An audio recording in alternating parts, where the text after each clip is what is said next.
बहुत आशीर्वाद, धन्यवाद भाई साहब। आज 29 ऑफ जनवरी, 29 जनवरी को बुधवार के दिन हमारी गणधरवाद की 330वीं क्लास विपुल जी बता रहे हैं। बहुत अच्छी बात है। चलिए सर, आपको भी धन्यवाद है विपुल जी। जैन फाउंडेशन को धन्यवाद है, इतनी क्लासें आप चला रहे हो, सहयोग कर रहे हो, बहुत बड़ी बात। सातवें गणधर मौर्य स्वामी का भगवान महावीर के साथ जो डिस्कशन चल रहा है, और इसके अंदर भगवती सूत्र के अंदर जो एक प्रसंग आया है तामली तापस का, वो कैसे अपने गृहस्थ जीवन में तप करता है, फिर वो प्रमाणा नाम की प्रव्रज्या लेकर कैसे तप करता है। संकल्प इतना भारी किया है, सिर्फ इतना सा चावल लेना है, उसको 21 बार धो लेना है, खा करके सूर्य के सामने आतापना लेता है, और अंत समय में संलेखना संतारा करके आयुष्य पूर्ण करके, जब उसकी मृत्यु होने वाली थी, तब असुर कुमार के देवों ने बलि चंपा में उनको आमंत्रित किया है कि आप यहाँ हमारे यहाँ पर पधार करके इंद्र बनिए। उसने स्वीकार नहीं किया और सामने से और उग्र तीव्र तपस्या करके वो ईशान देवलोक का इंद्र बना। मैं क्या कहना चाहता हूं, ये कथा नहीं है, ये वास्तविकता है। कोई कैसे मर के किस देवलोक में जा सकता है, ये इससे सिद्ध हो रहा है। वहां जन्मते ही उसने देखा कि गुस्से हुए असुर कुमार के देवों ने उनकी डेड बॉडी की इतनी विटंबना कर दी, पैर के अंगूठे पर रस्सी बांधकर खींच खींच कर घसीट करके पूरे तामली नगर में घुमाई। ये देखकर ईशान इंद्र को इतना क्रोध चढ़ा, इतना क्रोध चढ़ा कि उसने उन असुर कुमारों को इतना सबक सिखाया, इतना सबक सिखाया, आखिर उनको माफी मांगनी पड़ी। ये मैंने 2 मिनट में एक पूर्व स्टोरी के शॉर्ट फॉर्म में बात बताई। देखिए, अब एक बात जरूर समझ लीजिए, जिनको देव गति में जाना है वो यहीं से जाना है। देव यहाँ भी बनते हैं, देव यहाँ भी बनते हैं, देव यहाँ भी बनते हैं। क्यों मैं ऐसा बोल रहा हूं? ये मनुष्य है, यहाँ पर ही पशु पक्षी भी रहते हैं। अब ये दो ही जाकर के देव बनने वाले हैं, या तो मनुष्य में से कोई देव बने या पशु पक्षी में से कोई देव। यहाँ पर भी ऊपर रहने वाले वैमानिक देवता है, यहाँ पर भी देवता रहते हैं, है तो तिरछा लोक है। लेकिन तिरछा लोक में भी देवता बहुत रहते हैं। यहाँ तिरछा लोक में भी देव रहते हैं। अब क्या है, व्यंतर आदि के लिए कोई स्थान बाकी, जहां इच्छा हो जा करके रह जाओ। अब ये क्या है, मनुष्य क्षेत्र सिर्फ इतना ही है, बाहर के असंख्य द्वीप समुद्र बिना मनुष्यों के खाली पड़े, बहुत बहुत बड़े खाली। भाई रह जाओ, कोई आपको कोई मना तो नहीं कर रहा किसी को आगे। और देवों को तो, वहां व्यंतरों को वहां भी कोई तकलीफ नहीं है, उनको तो आहार पानी से कोई मतलब ही नहीं है। हमारा भोजन तो उनको करना नहीं है, वहां का पानी उनको पीना नहीं है। उनके लिए बहुत आसानी है, इंसान के लिए तकलीफ। अब यहाँ पर भी आप देखोगे देवता बहुत रहते हैं, और हमारी धरती के नीचे आपने यहाँ देख लिया, ये देवता यहाँ पर है।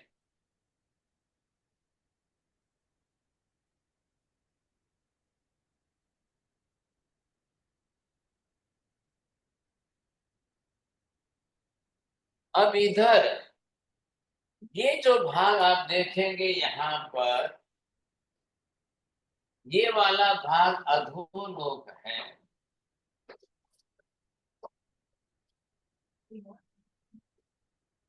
अधोलोक के अंदर यहाँ रहने वाले देवताओं में ये असुर कुमार भी है, भवनपति है, इधर परमाधामी भी है।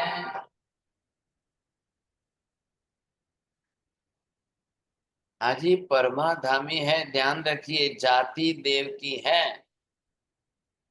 भवनपति देवों की जात में आते हैं, नारकी नहीं है, रहते नरक में है। व्यंतर है, बाण व्यंतर है, तिर्यक जृंभक है। अब इनको सबको रहना है, ये तो रहेंगे ही रहेंगे। मतलब ये आ गए अधोलोक के अंदर भवनपति और व्यंतर के दो विभाग के। यहाँ एक विभाग के आ गए, ये जो है सूर्य चंद्र के आ गए, ये ज्योतिषी देवता है।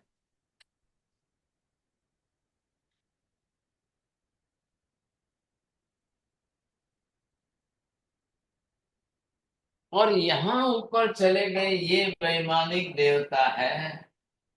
बड़े बड़े देवलोक हैं इनके पास। हाँ जी, अब देख लो आप, अब इनके भी अपने देवगति नाम कर्म है। इनके अंदर भी कैटेगरी, बहुत बहुत कैटेगरी। मनुष्य में जितनी इतनी कैटेगरी नहीं है, इससे तो अनेक गुनी कैटेगरी इनके अंदर है। अब ये जो रहते हैं यहाँ पर, इनकी बात है। जो भी गए, इधर देखिए ध्यान से, देव गति में जाना पुण्य है। देव गति में भी भवनपति से व्यंतर में जाओ 10 गुना पुण्य ज्यादा है। व्यंतर से बाण व्यंतर में जाओ 20 गुना पुण्य ज्यादा है। तिर्यक जृंभक में जाओ और 10 गुना बढ़ गया। अब आप ज्योतिष में आ गए, 50 गुना पुण्य बढ़ गया। अब आप वैमानिक ज्योतिषी में से वैमानिक में आए, 100 गुना पुण्य बढ़ गया। वैमानिक में फिर वापिस आप यहां से ऊपर जाओगे, 1000 गुना पुण्य बढ़ गया। यहां से और ऊपर जाओगे, 1,00,000 गुना पुण्य आपका बढ़। आप कितने ऊपर ऊपर जा रहे हो? आप कितने ऊपर तक जा रहे हो?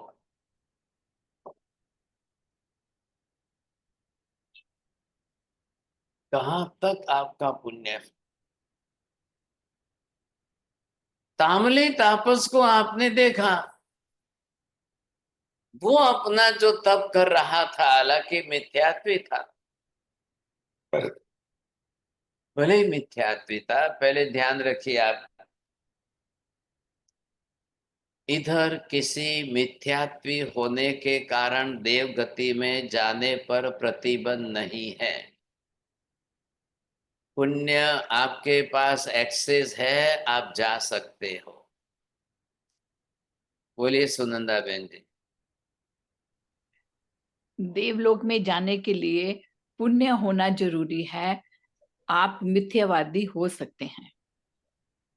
मिथ्यात्व आपको देवगति में जाने से रोकता नहीं है।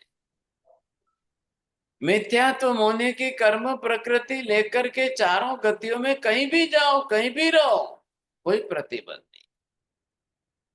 ये पहले ध्यान में ले लो आप। देव बनना है, कोई जरूरी है कि आपको सम्यक दर्शन होना चाहिए तो ही बनोगे? मिथ्यात्व होगा तो नहीं बनोगे। हाँ जी, इंद्र बनने के लिए सम्यक दर्शन होना जरूरी है। बड़े इंद्र बनना है आपको, बड़े इंद्र बनने के लिए आपको सम्यक दर्शन होना चाहिए। लेकिन अब बड़े इंद्र कितने बनेंगे भाई साहब? बन के इंद्र है ही कितने? ध्यान से समझिए, देव गति में असंख्य देवता है, लेकिन इंद्र तो सिर्फ 64 ही है। इंद्र ज्यादा असंख्य सभी इंद्र नहीं है। अरे भाई साहब, India is one biggest country in the world. अब इतने बड़ी India, the population is 140 crore population, but the prime minister is only the one, president is also only the one. All are not president and all are not prime minister. सभी इंद्र नहीं बन सकते हैं। चौड़िया जी बहुत late हो गया आपका, देखो ध्यान लो। मैं ये कह रहा हूं कि देव गति में जाने के लिए क्या जरूरी है और क्या नहीं। आपके पास मिथ्यात्व है या नहीं है, उसका कोई मतलब नहीं है। इधर देखिए, ये हमारी आत्मा है और इस आत्मा के पास में ये नाम कर्म है। ये जो नाम कर्म है, अब इसके अंदर कितनी कर्म प्रकृतियां हैं? 103 कर्म की प्रकृतियां। अब इसके अंदर पुण्य के विभाग में सिर्फ आपको ये जो है पर्टिकुलर देव गति नाम कर्म,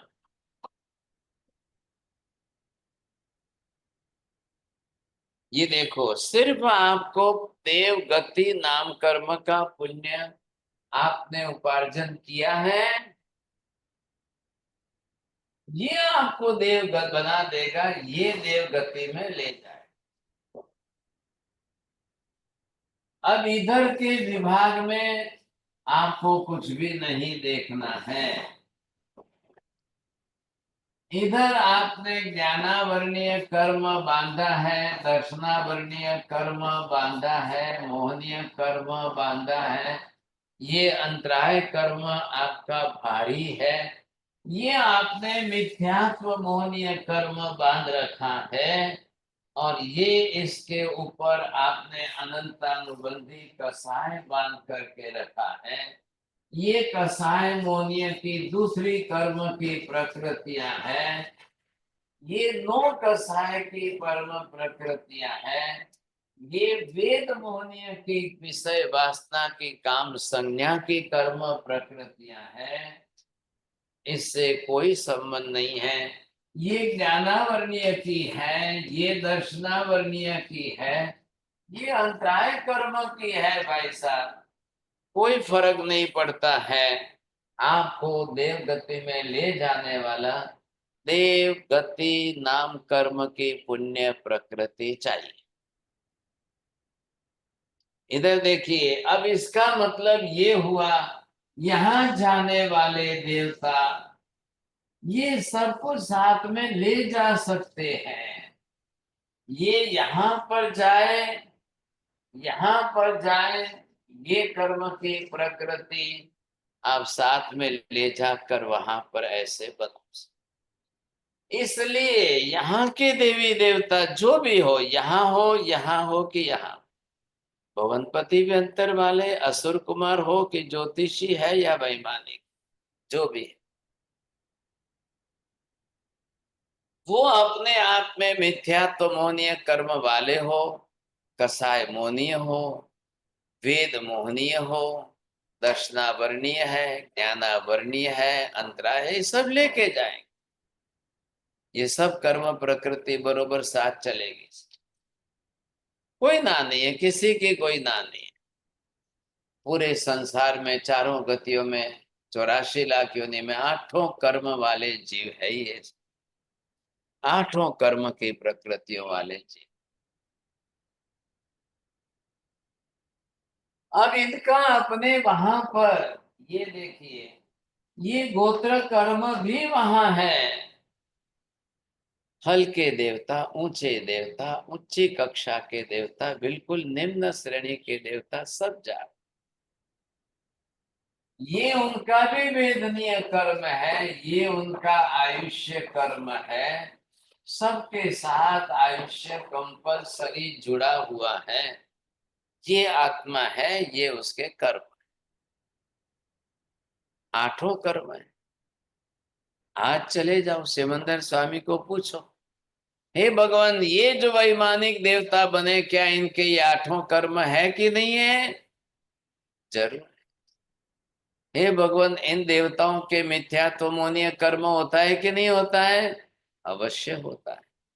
हे भगवान, इन मिथ्यात्मोनीय देव देवताओं के पास में कसाय मोनीय है, वेद मोनीय है, सेक्सुअल डिजायर्स उनकी भी होती है, बिल्कुल होती है।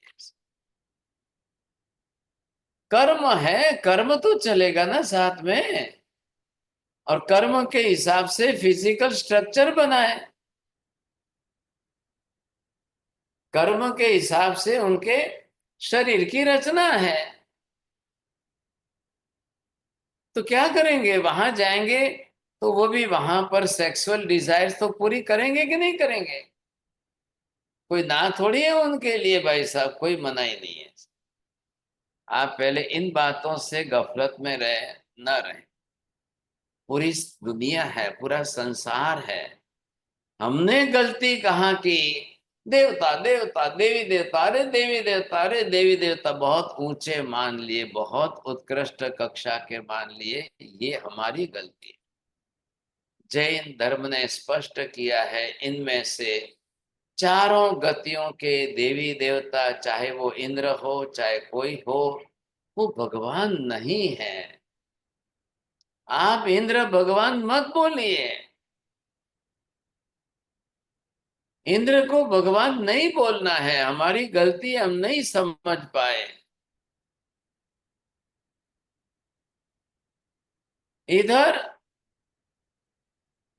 जैन धर्म में भी देवी देवताओं को स्थान दिया है, कुछ गिनती के देवी देवताओं को स्थान दिया है, जिन्होंने सम्यक दर्शन प्राप्त कर लिया है उनको स्थान। लेकिन आप माणिभद्र वीर को भगवान नहीं कहेंगे, आप पद्मावती को भगवान नहीं बोलेंगे, धरणेन्द्र को भगवान नहीं बोलना है आपको। एक भी देवी देवता को भगवान नहीं बोलना। हमारे यहाँ पर जैन धर्म में भगवान शब्द सिर्फ ऋषभदेव आदिनाथ से महावीर तक 24 तीर्थंकर के लिए ही प्रयुक्त हो।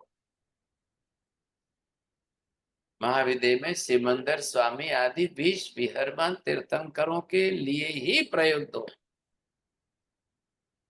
अब जैसे तैसे जिस किसी के साथ भगवान शब्द का प्रयोग करने की भूल न करें। तो महाराज साहब, बाकी जो केवली है उनको सर्वज्ञ बोलेंगे, केवली बोलेंगे क्या? बरोबर है, बोलिए, जरूर बोलिए। हम्म, केवली शब्द, क्योंकि केवल ज्ञान पाया है तो बोलना है। जी महाराज। जोड़िया जिन्हें सीए किया है तो सीए बोलना है, इसमें क्या हो गया? जी महाराज। नरेंद्र मोदी प्राइम मिनिस्टर बने हैं तो आपको बोलना है प्राइम मिनिस्टर, बोलिए, गलत क्या है? लेकिन आप देवी देवता भगवान बन नहीं गए, आप उनको भगवान नहीं बोल सकते हो, ये ध्यान रखिए। सिद्धि सिद्ध भी भगवान हुए। सिद्ध भी भगवान है, अरिहंत भी भगवान है, सिद्ध भी भगवान।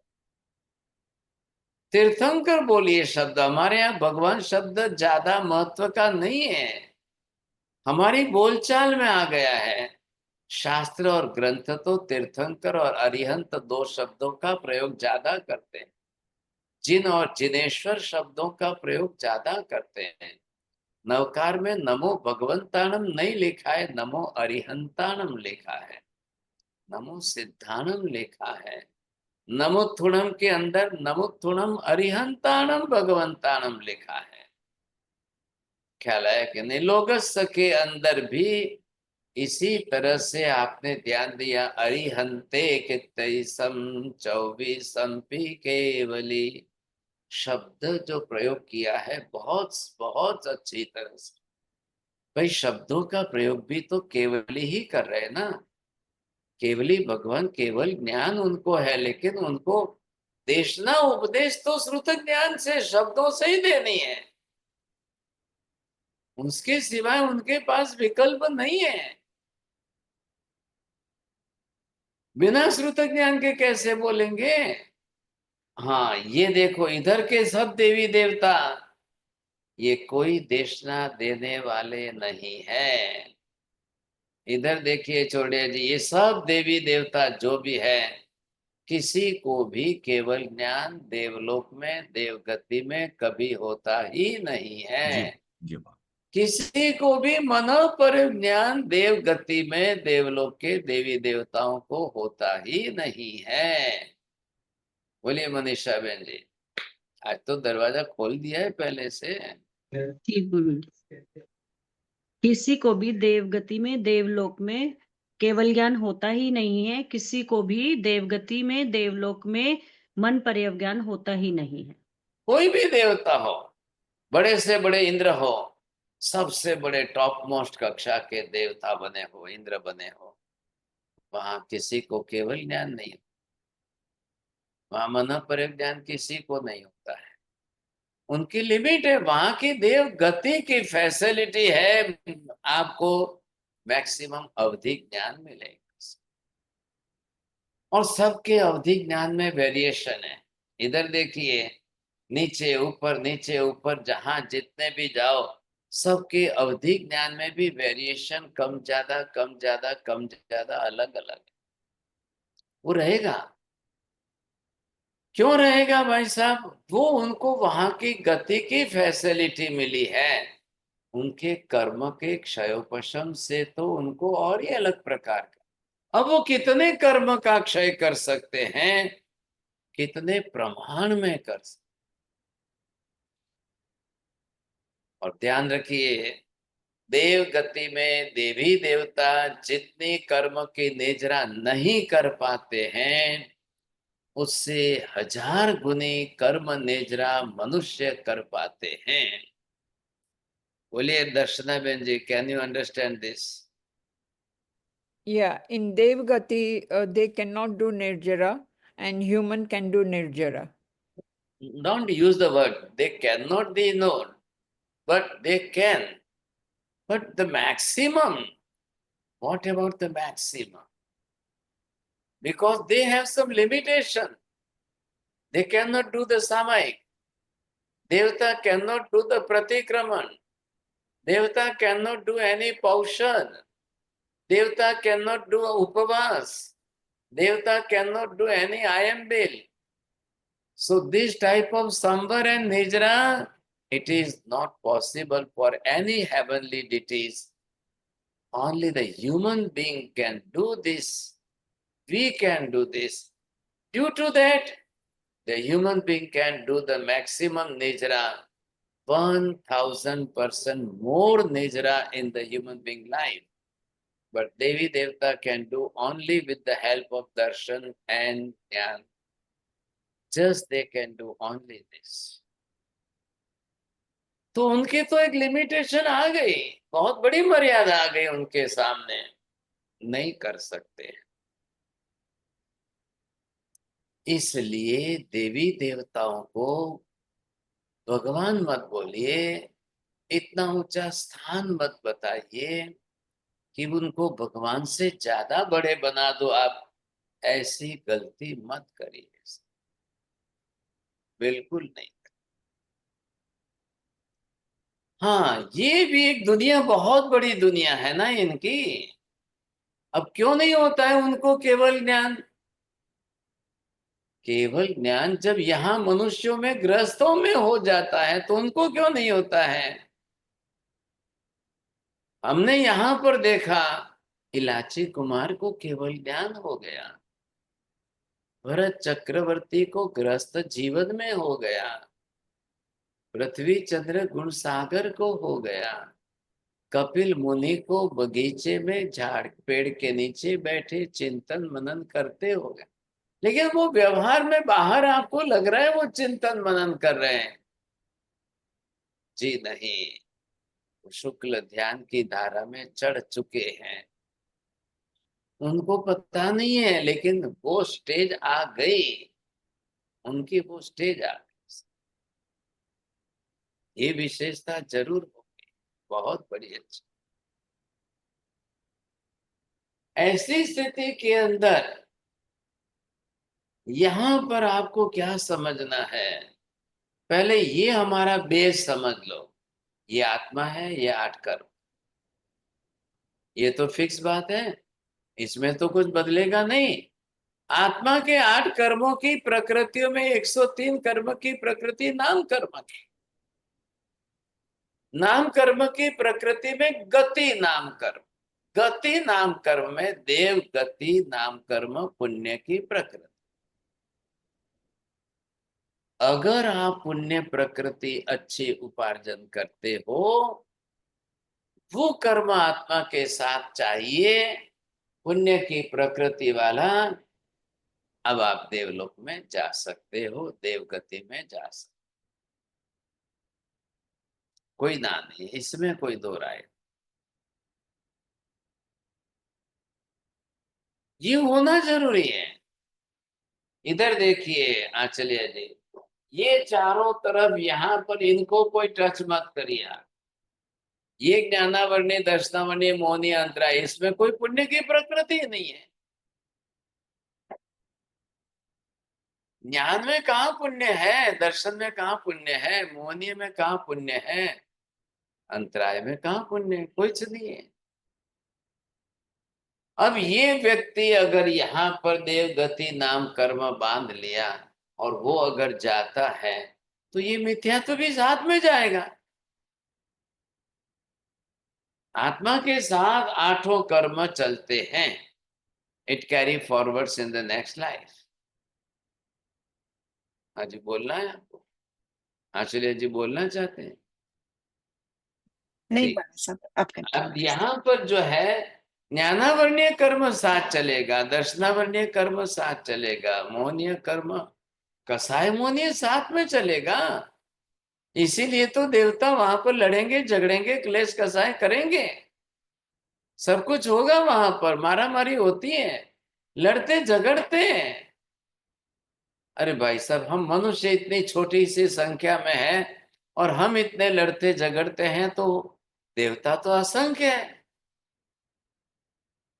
और झगड़े तो इसमें बड़ी बात क्या हो गई? हमारे पास तो कितना है, आपके पास चोटिया जी 100 करोड़ है ना, आप 100 करोड़ में कितने लड़ेंगे झगड़ेंगे? जब वहां जाओगे 1,00,000 करोड़ है तो वो झगड़ेंगे, इसमें क्या बड़ी बात हो गई? झगड़ने के लिए, लड़ाई झगड़े करने के लिए आपके पास परपुद्गल के भौगोलिक पदार्थ जो निमित्त कारण है, वो निमित्त कारण है। अगर उसके कारण झगड़े हो रहे हैं, हमारे घरों के अंदर देखिए, देरानी जेठानी में झगड़े हो रहे हैं, सास बहू में झगड़े हो रहे हैं, खाने पीने की बातों में झगड़े हो रहे हैं, तो भाई साहब वहां पर धन संपत्ति ऐश्वर्य विपुल प्रमाण में है, वहां झगड़े क्यों नहीं होंगे? सब रोज होंगे। अब आप ये मत बोलो कि नहीं नहीं वो लड़ाई झगड़े करे तो हम उनको देव कैसे माने, वो भी हमारी तरह से लड़ते झगड़ते हो तो हम देव कैसे माने? भाई साहब, हमारे से अलग प्रकार का शरीर उनका है, हमारे से अलग प्रकार की दुनिया उनकी है, हमारे से अलग प्रकार का लोक क्षेत्र उनका है। आपको क्या तकलीफ है मानने में? हमारे जैसा मानव शरीर दिखने में 5 इंद्रियों वाला है, लेकिन शरीर की रचना वैक्रिय रचना वाला शरीर है। भौगोलिक शरीर तो है, ये वैक्रिय रचना वाला शरीर है। हमारी तरह से रोटी सब्जी दाल चावल नहीं खा रहे हैं, तो हमसे अलग शरीर मान करके उनको वैक्रिय शरीर वाला देवता मानना पड़ेगा। वहां बोलेंगे आप वैक्रिय शरीर तो नरक के नारकी जीवों का भी है। जी हाँ, है, बरोबर है, ना नहीं। तो फिर आप वैक्रिय शरीर वाला होने के कारण देवता क्यों नहीं कहते हो नारकी को? जी नहीं। अब दोनों का वैक्रिय होते हुए आपको वहां पर भी भेद करके, शुभ अशुभ का भेद करके, ये वैक्रिय शरीर वाला ऐसा हो तो देवता, और ऐसा वैक्रिय शरीर हो तो नारकी। तो ये उनकी बिल्कुल दुनिया अलग हो गई। वैक्रिय शरीर है दोनों का, लेकिन दोनों की दुनिया अलग अलग प्रकार की। बहुत अद्भुत बात। तो परमात्मा का उपकार मानिए आप, कैसे भगवंत हमको बता रहे हैं। अब हो गई बात, चलो पहले ध्यान में लो, क्लेश कसाय सबका है। वैमानिक देवलोक में अंदर अनंतानुबंधी, अप्रत्याख्यानी, प्रत्याख्यानी, संज्वलन, 16 प्रकार के कसाय सब है। 6 प्रकार के 9 कसाय है। 3 प्रकार के वेद मोहनीय कर्म की प्रकृतियां है, मिथ्यात्व मतलब मोहनीय की 28 सब आ गई। ये कितनी हो गई? ज्ञानावर्णीय की 5, दर्शनावर्णीय की 9, मोहनीय की 28 और अंतराय की 5, कितनी हो गई? सब है। ये देखिए आपको समझ में आया मोहनीय कर्म क्या काम कर रहा है? आशा बहन जी बोलिए, मोहनीय कर्म का काम क्या है? को विपरीत जो अपने गुण को ढकने का है। मोहनीय आत्मा कर्म का काम सिर्फ स्वभाव बनाना। आपके स्वभाव, आपकी आदतें, आपके संस्कार सब ये बना रहा है। अब ये मोहनीय कर्म लेकर के जो गया और देवी देवता बना, उसका भी स्वभाव वहां पर अपने कर्म के अनुसार वैसा बनेगा। इधर हमारे साथ में भी है, वही मोहनीय कर्म हमारा है, उतनी ही कर्म की प्रकृतियां हैं जो उनकी है, जितनी उनकी है हमारी भी है, चल रही है, बरोबर है। सोच लो आप सब। अब हमारा और उनका स्वभाव मैच खा रहा है कि नहीं? वो भी हमारे यहाँ थे, हमारे में से ही गए हैं ना। फिर यहां से ही तो गए। अब बताइए जैन साहब, इधर देखिए, हमारे यहाँ पर रिलेशन है, संबंध है, परिवार है, समाज है। वहां परिवार नहीं है, समाज नहीं है। अब हमारे में से जो गए हैं, तो वो हमारे साथ कर्म की गांठें बांध करके गए कि नहीं गए? हमारे साथ में उन्होंने राग द्वेष की गांठ बांधी कि नहीं? कोई यहाँ गया है, कोई यहाँ गया है, कोई यहाँ गया। मैंने आपको पहले भी बताया, एक परिवार में से 10 में से 2 किधर जाए, 3 किधर जाए, 4 किधर जाए, ऐसा होता। अगर आपके साथ किसी ने वैर वैमनस्य बांधा है और वो वहां यहाँ व्यंतर में गया है, असुर कुमार में गया है, उसको वहां जाते याद आ जाएगा तो वो भी बदला लेने के लिए आएगा। हाँ जी, मैंने पहले क्या कहा है, अवधि ज्ञान के अंदर मेमोरी नहीं होती है। अवधि ज्ञान होने से याद नहीं आता है। याद आने के लिए मति ज्ञान की ही कर्म प्रकृति अनिवार्य है। मेमोरी जो है वो सब कुछ पड़ा है मति ज्ञान में। अब कसाय के विषय की बातें वो भी हमारी मेमोरी में पड़ी है। और जब वहां गए हैं, देवी देवता बने हैं, तो वहां पर भी मेमोरी तो साथ ही है, कसाय तो साथ ही है। फायदा प्लस पॉइंट क्या है अवधि ज्ञान अवधि दर्शन से? अरे अरे अरे अरे अरे, मेरा जिसके साथ कसाय की गांठ बंधी है वो कहाँ है? वो किधर है? 1 मिनट में उनको पता चल, अरे ये देखो ये यहाँ है, ये देखो ये यहाँ है, ये देखो ये। हमारी तकलीफ क्या है, हमको विचार आवे तो भी हमको अवधि ज्ञान अवधि दर्शन नहीं है। हमको दिखाई नहीं देंगे ना, हमको पता ही नहीं चलेगा। मेरे ऊपर किसी ने गांठ बांध के रखी है, मुझे कोई मारने वाला है, मुझे कोई पकड़ने वाला है, वो कौन कहाँ है, मेरे से जितने लिए थे वो कहाँ है, मैं उसको नहीं पकड़, नहीं पहचान पाऊँ, नहीं समझ। इसलिए मनुष्य जाकर के देवी देवताओं पर वार नहीं करते हैं। मनुष्य के पास इतना वैक्रिय शरीर नहीं है कि अभी वहां जाए, कि अभी अधोलोक में जाए, कि ऊर्ध्वलोक में जाए, कि तिरछा लोक में जाए। नहीं, पॉसिबल नहीं है। हाँ, लेकिन देवी देवता के पास नंबर दो, दो बातें हैं। एक तो उनके पास वैक्रिय शरीर है, शक्ति है। नंबर दो, अवधि ज्ञान, अवधि दर्शन है। देख भी लिया, जान भी लिया। अब देखते ही जानते ही उसकी इच्छा हो गई, चलो वैक्रिय शरीर तैयार है, 1 मिनट में वहां से जंप लगा के यहाँ पर है। उसको तो 2 मिनट लगती है वहां से यहाँ आने में।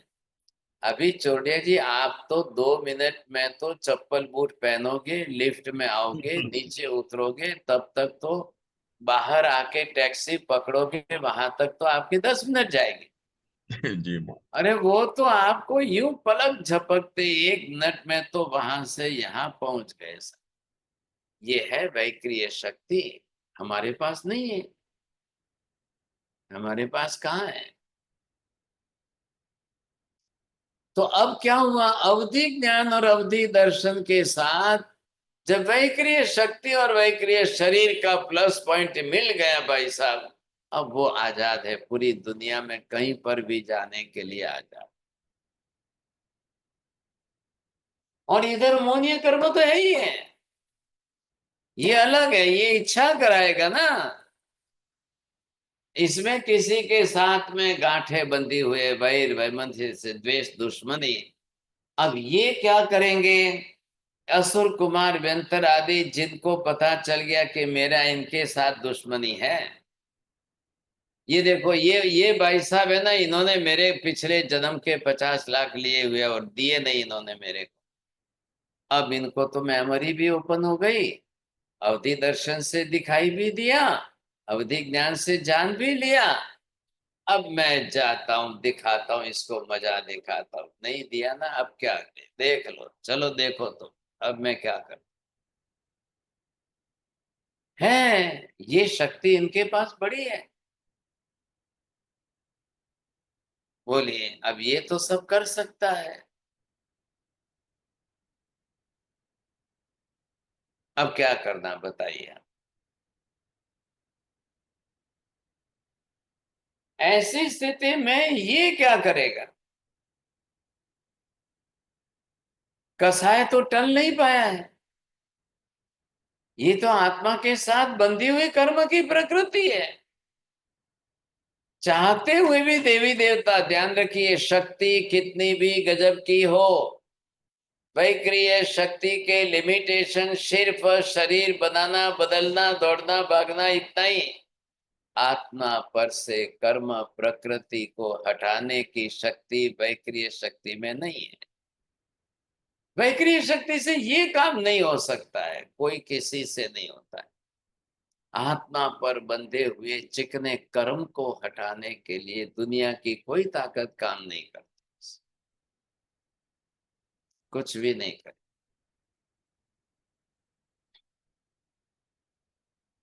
तो फिर वो क्या करेंगे? और दूसरी बात कि जो कर्म प्रकृति बांध के रखी है वो उदय में तो आएगी,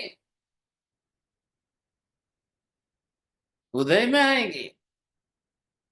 मेरी कर्म प्रकृति, ये कर्म प्रकृति, ये कर्म प्रकृति 2035 में उदय में आने वाली है, 2040 में उदय में आने वाली है, और मेरा आयुष्य 2028 में पूरा होने वाला है। अब मैं वहां जाऊंगा, बरोबर 2035 में ये कर्म की प्रकृति वहां उदय में आएगी, मेरे को बरोबर दिखाएगी, ये देखो, वो देखो, ये देखो, ये किधर है, वो किधर है, ये किधर है, वो किधर है।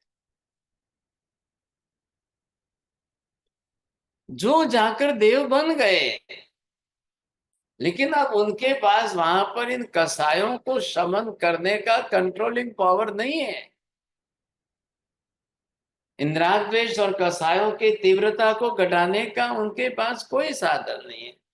हाँ, अब ये स्वयं चलाकर अपने ज्ञान का उपयोग करे और ज्ञान के उपयोग से कसायों को शांत करे तो रास्ता है, बाकी नहीं है। अब इधर देखिए आप, ये जिसके साथ में गांठ बंधी हुई है बहिर्वैमनस्य द्वेष दुश्मनी की, वो आ सकता है, बदला ले सकता है, लड़ सकता है, झगड़ सकता है, आपको आपके साथ मारपीट कर सकता है। ये भूत प्रेत व्यंतर चल रहे हैं, ये आपका एक्सीडेंट करा सकते हैं। ये रोज हो रहा है, ख्याल है, रोज हो रहा है। एक व्यंतर, एक भूत जो है अमावस्या की रात के 4 बजे रास्ते पर खड़ा था। मैं यहाँ की बात कर रहा हूं, हाईवे पर जहां उसका एक्सीडेंट हुआ था, जहां उसकी मौत हुई थी, वहां खड़ा है। और आज की ये मेरी मृत्यु तिथि है, आज ही मेरी मृत्यु हुई थी, आज यहाँ मेरा एक्सीडेंट हुआ था, अमावस्या आ गई, उसी के साथ बाहर आ गया, टाइम आ गया, ये वहां से व्यंतर निकल कर अपने एक्सीडेंटल पॉइंट पर आया, समझे कि नहीं। और इनका वैक्रिय शरीर है, कोई देख तो नहीं पाएगा। अब उस समय ठीक एक ट्रक वाला जो है, ट्रक चला रहा था, अदृश्य शरीर से स्टीयरिंग पकड़ करके खींच लिया, घाट ऊपर से गाड़ी 100 फीट नीचे खाई में गिर गई। आपको हाईवे पर कहीं लिखा है एक्सीडेंटल जोन, कहीं जाते जाते हाईवे पर पढ़ा होगा आपने, ख्याल है, एक्सीडेंटल एरिया। अब सरकार क्या करेगी, जहां 2 बार 4 बार एक्सीडेंट हो गए, आपको सावधान सावधान, आप ट्रक चला रहे हो, आप गाड़ी चला रहे हो, ख्याल है कि नहीं। हमारे बुजुर्ग लोग जो थे, वो पहले ऐसा कहते, देखो देखो भाई, अब कल अमावस्या है ना, मत निकलो, चलो परसों निकलेंगे। नहीं नहीं नहीं, कल 14 पक्की है, अमावस्या है, मत जाओ भाई साहब, मत आओ। अरे घर बैठ के आराधना कर लो ना, क्यों जाते। अब उनको ये पता तो नहीं था, लेकिन एक परंपरा में बात आती थी, तो परंपरा की बातों को बड़े बुजुर्ग जो है अपने अनुभव में कहते रहते थे, आगे की पीढ़ियों को बताते रहते थे। उसका कारण ये था, कई बार अब उनके लिए यहाँ के व्यंतर भूत प्रेत डाकिन शाकिन, इनके लिए दिन क्या और रात क्या, इनको तो कोई फर्क पड़ता ही नहीं है। इधर देखिए क्यों नहीं फर्क पड़ता है, वहां अधोलोक में कोई दिन नहीं है, रात, वहां कोई दिन रात की व्यवस्था नहीं है। क्यों नहीं है भाई साहब, वहां सूर्य चंद्र ही नहीं है, सूर्य चंद्र का रोटेशन नहीं है। उसको क्या हुआ कि मेमोरी खुल गई, आज याद आ गया। याद आते उसको ये ख्याल आया, हाँ मैं वहां मरा था, उधर मेरा एक्सीडेंट हुआ था, उधर मेरी मौत हुई थी, ये दिन था, ये वार था, ये तारीख था, क्या हुआ था, कैसे हुआ था, क्या हुआ था, कैसे हुआ था, चलो मैं जाता हूं, देखता हूं। ठीक वही टाइम, ठीक उसी समय, अब उसकी वो एक्सीडेंट की पीड़ा तो अंदर है ही है। चलती गाड़ी में किसी का स्टीयरिंग खींच लिया, ख्याल है कि कोई सामने से आने वाला, कोई पीछे से जाने वाला, कोई ओवरटेक कर रहा है, कोई पीछे से गाड़ी जो है, सामने डंपर है, उसी के नीचे घुसा देते हैं। चोडिया जी, आपको आश्चर्य होगा, government had declared that the 10 lakhs of accidents on the highways in India within the 10 years. इतने एक्सीडेंट कितने हो रहे हैं और कितने सुसाइड हो रहे हैं, ये बोलिए आप। ये राजस्थान के कोटा के अंदर लड़के लड़कियां जाकर सुसाइड कर रहे हैं। क्या बोलना, समझे क्या बोलना। ऐसी स्थितियों के अंदर ये एक्सीडेंट वाले कहाँ जाएंगे, ये सुसाइड वाले कहाँ जाएंगे, क्या होगा, कहाँ जाएंगे। गति तो होगी ना, मर तो गए ना आखिर। भाई लड़का 10 बरस का है, लड़की 20 बरस की है, कोई कौन है, कोई क्या है, कहाँ कौन सा हादसा हो गया और कहाँ एक्सीडेंट हो गए और कितने। आप खाली 2 के फिगर निकालो, एक्सीडेंट के फिगर, और आप इधर जो है सुसाइड के फिगर निकालो, आप देख लो।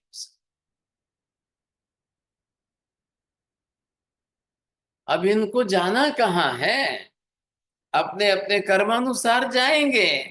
कितने नरक में जाएंगे, कितने तिर्यन गति में जाएंगे, उसमें से अगर 50% भी भूत प्रेत व्यंतर में जाएंगे तो क्या करेंगे, रहते हैं। हमें बहुत सावधानी रखनी पड़ती है। आज भी तो आप लोग सुन रहे हो ना, हाईवे पर जैन साधु साधियों के एक्सीडेंट हो रहे हैं, आप सुन तो रहे हो,